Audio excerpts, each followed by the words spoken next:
All right, I have a big news coming in. This is inside information on what the government intends to do for Manipur. We are being told that there has been the sixth round of talks between Kuki and Meitei leaders. Home Minister Amit Shah himself has spoken to the leaders. Over 57,000 people currently in 361 relief camps. So there have been, by the Home Minister Amit Shah, different meetings and discussions that have taken place on this as well.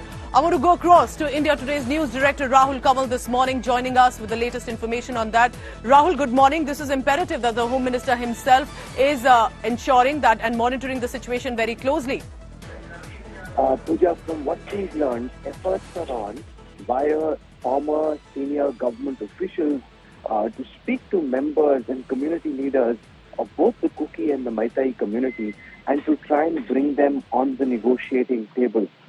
From what we're told by senior Ministry of Home Affairs officials, that they think that talks could be at advanced stages and they're hopeful that they'll be able to bring these community leaders on a discussion table soon. Opinion amongst the senior representatives of both the Kuki and the Meitei communities, Pooja, seems split, because on the one side you've got those who believe let's try and put the current round of bloodshed to an end and let's talk about peace at this moment for the bloodletting to stop. And then there are others who say that this is linked to more intractable demands, like the demand for a separate administrative zone for the Kuki community, the demand for tribal status for the Meitei community, and therefore till those are also discussed parallelly, discussions won't have any purpose. But Home Minister Amit Shah personally monitoring and leading the effort to try and bring both communities to the negotiating table. What we're also told is in the affidavit that's been filed in the Supreme Court, which will be heard this morning,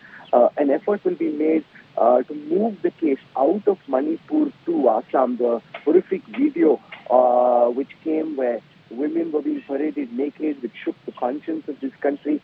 The phone has been recovered. The government wants that case tried by the CBI and handed over to a court outside Manipur, probably in Assam, so that there is a free and fair trial in this case, Pooja.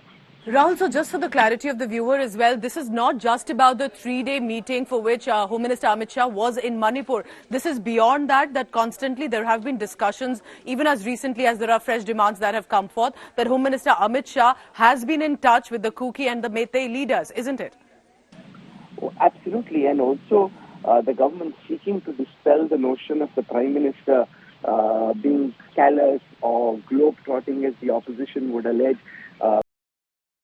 Was in the United States and later in France, Prime Minister keeping track of the situation in Manipur. The Prime Minister spoke more than thrice with each other. Also making separate calls to the Home Secretary Ajay Bhalla, to officials in Manipur, trying to get a sense of the situation.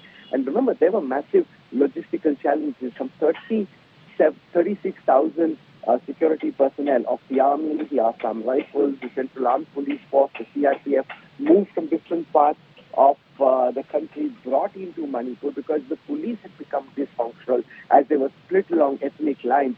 But when a lot of these armed forces landed in Manipur, when I asked questions about why was there a delay in deploying them on the ground, why did the violence continue in this fashion for 3 days, the response was that when they landed, they apparently didn't find any drivers who would be able to take them to the areas where they needed to be deployed, because most of the local drivers were split along Kuki or Meitei ethnic identities, and therefore they didn't have drivers. So then they had to, from Assam, from West Bengal, bring in extra drivers who could take these security personnel. So basically making the point that it's a very complex situation. The government saying they don't see a China hand here. They don't even think of this as a Christian versus Hindu issue. It's not being seen through a religious lens, rather being seen through a sectarian and ethnic lens, and a lens which has had a historical past. Many of these ethnic clashes have happened in Manipur going back many decades. So while of course the government saying that this is something that pains them immensely, making the point this is not new, it's happened in the past, and also making the point that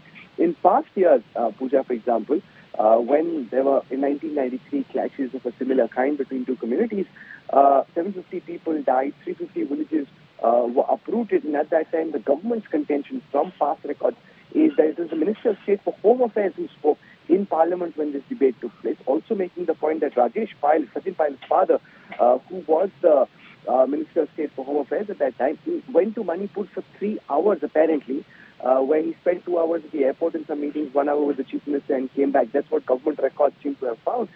In contrast, the Home Minister himself was there for 3.5 days. Nityanand Rai, the Minister of State for Home Affairs, was there for 22 days, trying to make the point that the government is doing what it can to try and bring a difficult situation under control. Pooja. That's an incredible inside scoop that, Rahul, that you're bringing us. Thank you very much for that. Rahul Kanwal is telling us not only about what Home Minister Amit Shah, how he's interacting with the Kuki and Meitei leaders, but also about the on-ground situation, about what really Manipur has been looking like. The government intends to repair the crisis as soon as possible and bring normalcy back.